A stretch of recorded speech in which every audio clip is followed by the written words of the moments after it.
evolución, cambio y neuroplasticidad. Los seres humanos tenemos una capacidad especial para el cambio.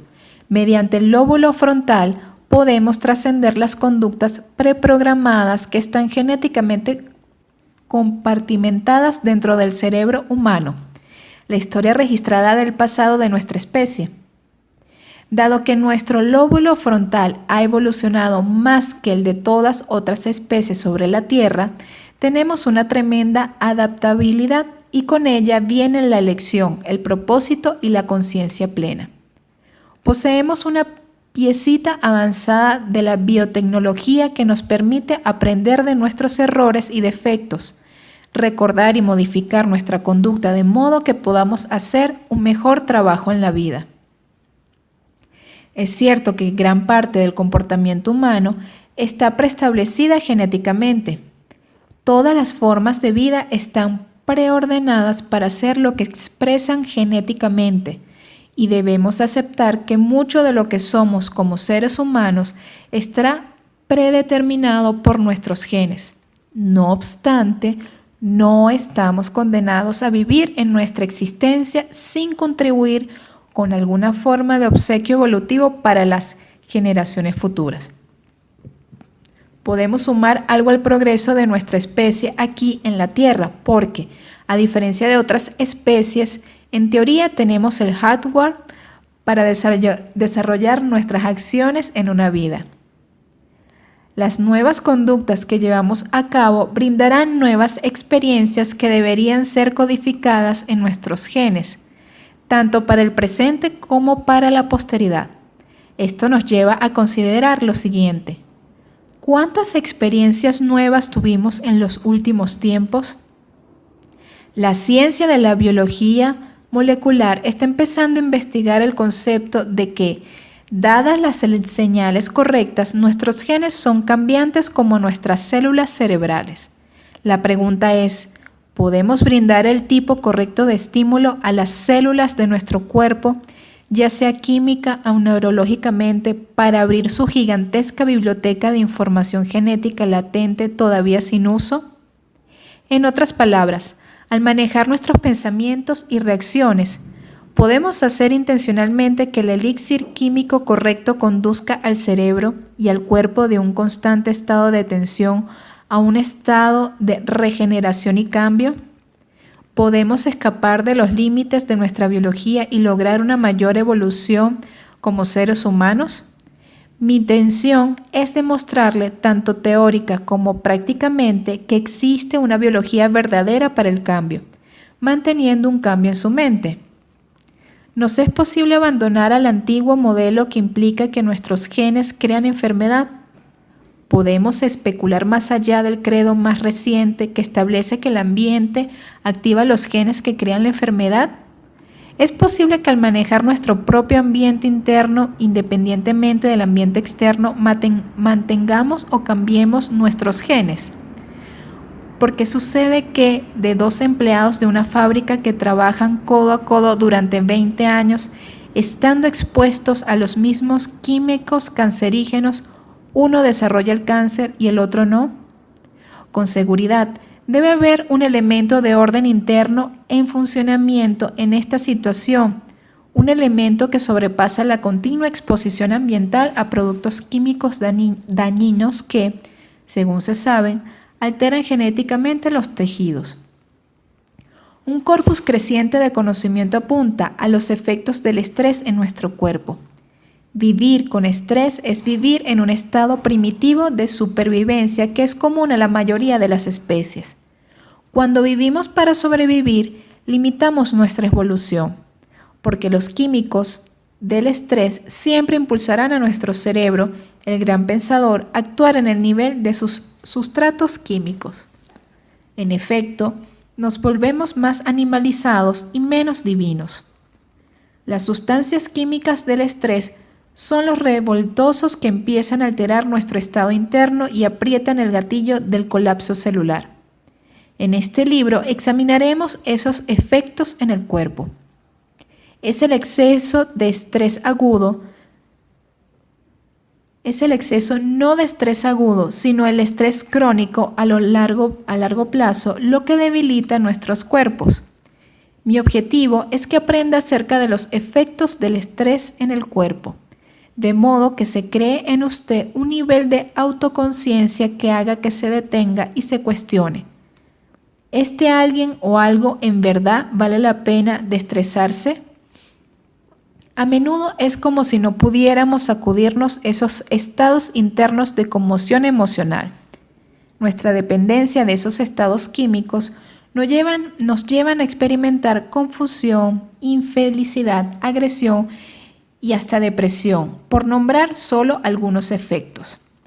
¿Por qué nos aferramos a relaciones y trabajos que, en el plano lógico, ya no funcionan? ¿Por qué nos cuesta tanto modificarnos y cambiar nuestras condiciones de vida? Hay algo en nosotros que nos lleva a actuar de ese modo. ¿Cómo logramos soportarlo día tras día? Si las condiciones de nuestro trabajo nos desagradan tanto, ¿por qué no buscamos otras? Si hay algo en nuestra vida personal que nos produce sufrimiento, ¿por qué no lo cambiamos? Hay una rotunda respuesta para nosotros. Elegimos permanecer en las mismas circunstancias porque nos convertimos en adictos al estado emocional que producen y a los químicos que provocan ese estado del ser. Por supuesto, sé por experiencia que el cambio de cualquier tipo es difícil para la mayoría de la gente. Una gran cantidad de personas permanecen en situaciones que las hacen infelices sintiendo que no tienen otra alternativa más que sufrir. También sé que muchos elegimos quedarnos en situaciones que producen esa especie de estado atribulado de la mente que nos atormenta durante toda la vida. Que lo elegimos es una cosa, pero por qué elegimos vivir de esta manera es otra. Decidimos vivir atascados en un modo de pensar y en una actitud determinados, en esta parte por razones genéticas y en parte por una porción del cerebro, porción que ha quedado conectada de manera permanentemente por nuestros pensamientos y reacciones repetitivos, limitando nuestra visión de lo posible. Igual que un rehén a bordo de un avión secuestrado, nos sentimos como si estuviésemos atados al asiento hacia un destino que no hemos elegido y no logramos ver todas las otras posibilidades que están allí al alcance de la mano. Recuerdo que, cuando era niño, mi madre solía referirse a una de sus amigas como el tipo de personas que no era feliz a menos que fuera infeliz. Recién en los últimos años, cuando estudié con toda intensidad el cerebro y el comportamiento, en verdad comprendí a un nivel fundamental, bioquímico y neurológico a qué se estaba refiriendo. Esta es una de las razones por las que escribí este libro. El título, Desarrolle su cerebro, quizás apeló a su creencia en el potencial humano, y es probable que usted esté interesado en mejorar. Otra razón probable por la que eligió este libro es que, en cierto grado, usted es infeliz con las circunstancias de su vida y quiere cambiar. Cambio es una palabra poderosa, y el cambio es absolutamente factible, si lo elige. Cuando hablamos de evolución, el cambio es el único elemento universal o constante en todas las especies de la Tierra. En esencia, evolucionar es cambiar adaptándose al entorno. Nuestro medio ambiente como seres humanos es todo lo que constituye nuestras vidas. Son todas las circunstancias complejas que involucran a nuestros seres queridos, nuestra condición social, dónde vivimos, lo que hacemos para ganarnos la vida y cómo reaccionamos ante nuestros padres e hijos, e incluso los tiempos en que nos toca vivir. Pero, tal como aprendemos, cambiar es ser más que el entorno. Cuando cambiamos algo en nuestra vida, debemos convertirlo en algo diferente de lo que sería si lo hubiéramos dejado en paz. Cambiar es volverse diferente. Significa que ya no somos quienes solíamos ser. Hemos modificado nuestra manera de pensar, lo que hacemos, lo que decimos, cómo actuamos y quiénes estamos siendo. El cambio personal necesita un acto intencional de la voluntad y suele significar algo que nos estaba haciendo sentir lo suficientemente incómodos como para querer hacer las cosas de un modo diferente. Evolucionar es superar las condiciones de nuestra vida modificando algo de nosotros mismos. Podemos cambiar y de ese modo desarrollar nuestro cerebro para que ya no caigamos en esas reacciones repetitivas, habituales e insalubres que se producen como resultado de nuestra herencia genética y de nuestra experiencia pasada. Tal vez usted eligió este libro porque se siente atraído por la posibilidad de ser capaz de salir de la rutina.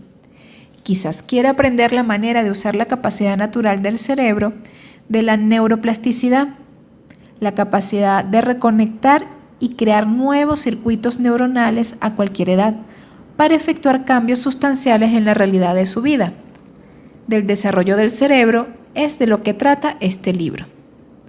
Nuestra capacidad de ser neuroplástico es equivalente a nuestra capacidad de cambiar nuestra mente, de cambiarnos a nosotros mismos y de cambiar a nuestra percepción del mundo a nuestro alrededor, esto es, nuestra realidad. A fin de lograr esa proeza, debemos modificar el modo en que automáticamente y habitualmente funciona el cerebro. Pruebe este simple ejemplo de la plasticidad en su cerebro. Eche un vistazo a la figura 1.1. ¿Qué ve? A la mayoría de la gente lo primero que le viene a la mente es un pato o un ganso. Es bastante simple, ¿no es cierto?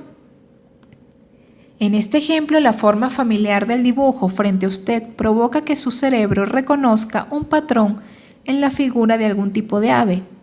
Justo encima de sus orejas, los lóbulos temporales, el cerebro del cerebro para decodificar y reconocer objetos, atraparon un recuerdo. La imagen activa de unos cientos de millones de circuitos neurológicos que se disparan en una secuencia y un patrón únicos a través de determinadas partes del cerebro y, entonces, usted recuerda un pato o un ganso. Digamos simplemente que el recuerdo grabado en sus células cerebrales de cuál es la apariencia de un pato o un ganso coinciden con el dibujo frente a usted y así puede reconocer la palabra ganso o pato. Es así como interpretamos la realidad todo el tiempo. Es reconocimiento de patrones sensoriales. Ahora pongamos neuroplásticos por unos instantes.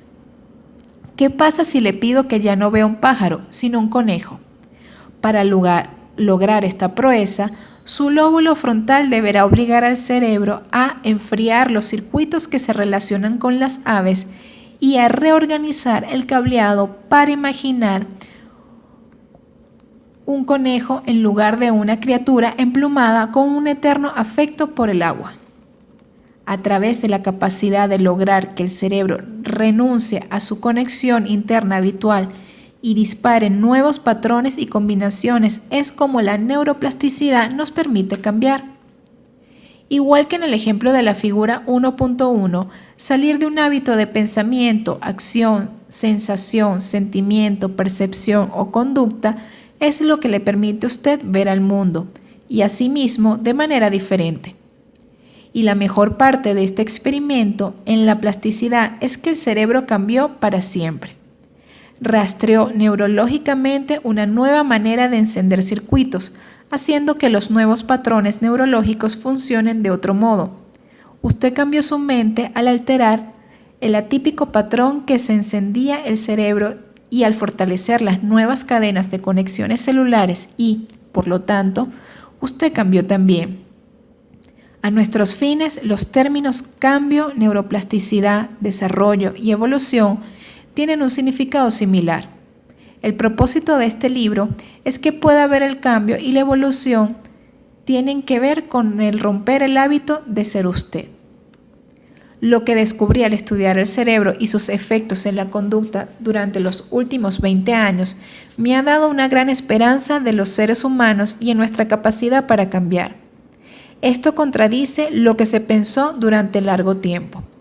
Hasta no hace mucho, la literatura científica nos condujo a creer que estábamos condenados por la información genética, obstaculizando por los condicionamientos y que deberíamos resignarnos a que el pensamiento proverbial de que a los perros viejos no se les puede enseñar trucos nuevos tiene validez científica.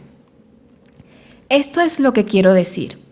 En el proceso evolutivo, la mayoría de las especies sujetas a condiciones ambientales muy duras, predadores, clima, temperatura, escasez de alimentos, jerarquías sociales, oportunidades de procreación, etc., se adaptan a lo largo de millones de años superando los cambios y desafíos de su entorno exterior, ya sea porque desarrollaron un camuflaje o patas más veloces para escaparse de los carnívoros. Los cambios de conducta se reflejan en la biología física genética a lo largo de la evolución. Nuestra historia evolutiva está codificada de manera innata dentro de nosotros. Por lo tanto, la exposición a condiciones diversas y cambiantes provoca que ciertas criaturas más adaptables empiecen a aclimatarse a su entorno. Al transformarse a sí mismas en su condición innata, aseguran su continuidad como especie. Después de muchas generaciones de ensayo y error, la repetida exposición a condiciones difíciles provoca aquellos organismos biológicos que no se extingan, sino que lentamente se adapten y finalmente cambien. Al cabo, modifiquen su material genético. Este es el proceso lento, lineal de la evolución inherente a todas las especies.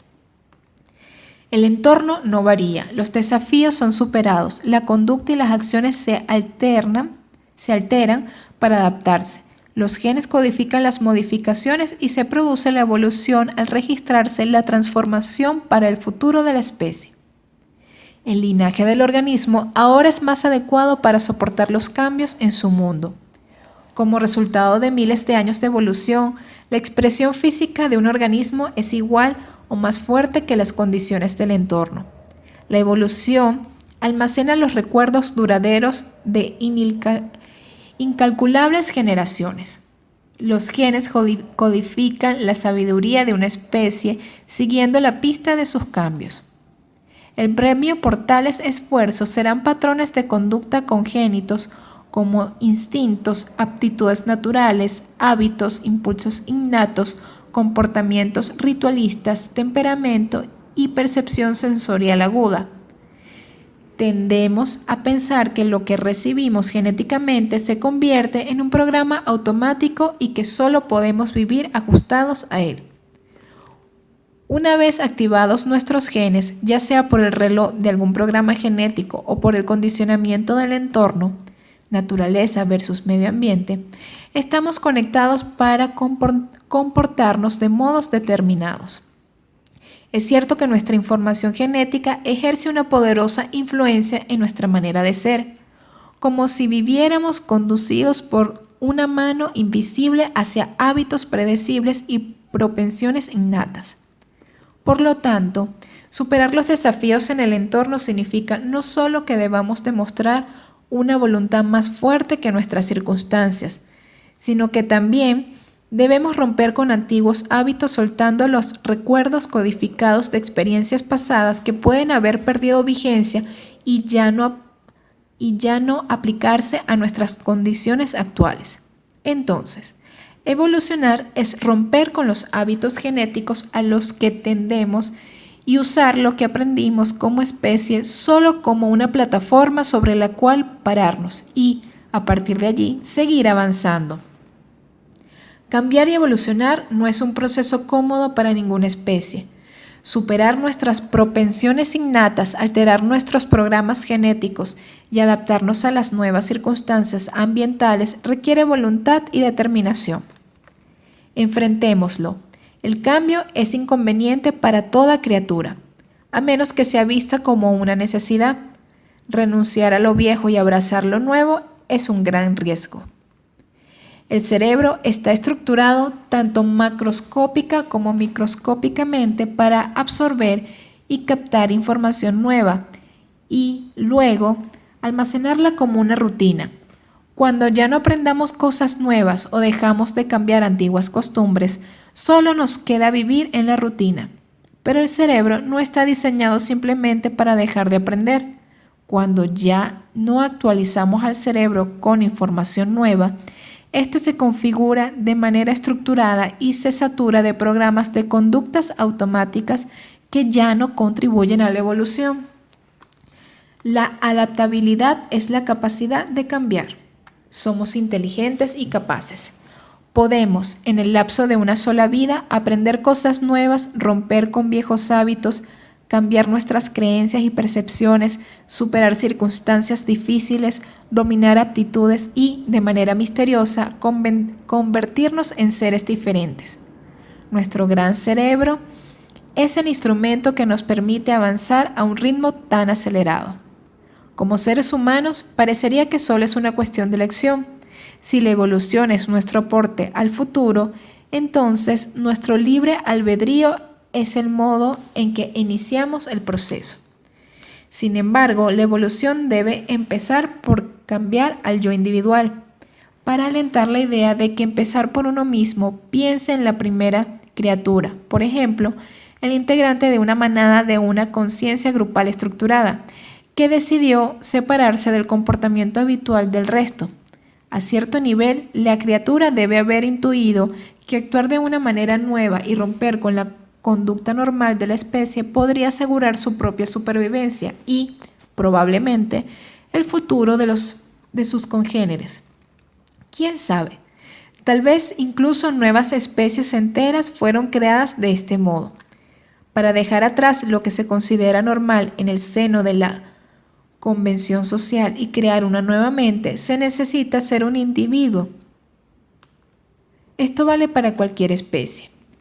Ser intransigente con respecto a la propia visión de un yo nuevo y mejorado y abandonar las anteriores formas de ser que uno tenía, también puede codificarse en tejido viviente para las nuevas generaciones.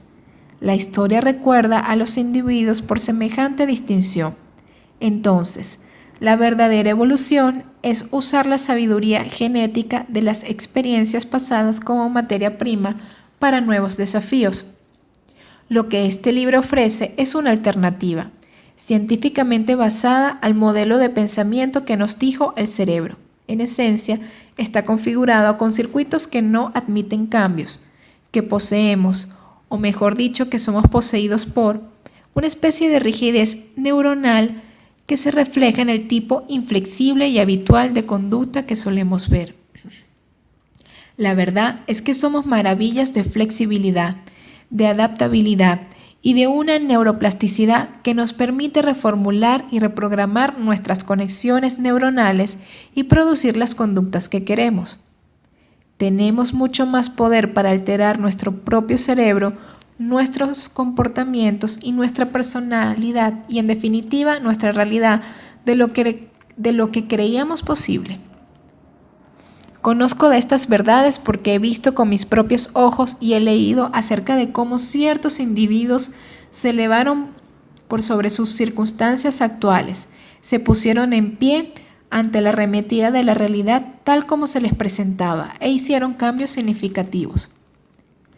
Por ejemplo, el movimiento por los derechos civiles no hubiera tenido efecto de tan largo alcance si un verdadero individuo como el Dr. Martin Luther King no hubiera creído, a pesar de la evidencia de su alrededor, leyes racistas, segregación en el plano de la vivencia, perros de ataque que gruñían y poderosas mangueras para incendios, en la probabilidad de una realidad diferente.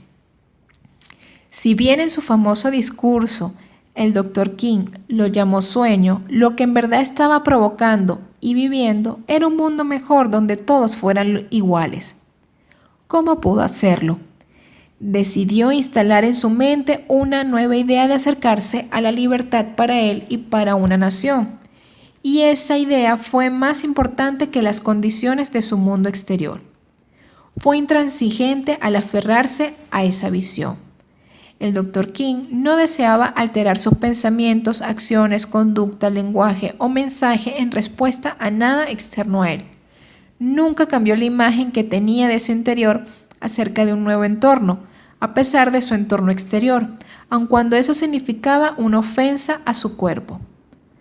Fue el poder de su visión lo que convenció a millones acerca de la justicia de su causa. El mundo cambió debido a él, y él no está solo. Innumerables otras personas cambiaron la historia mediante esfuerzos parecidos. millones más modificaron su destino personal de un modo similar.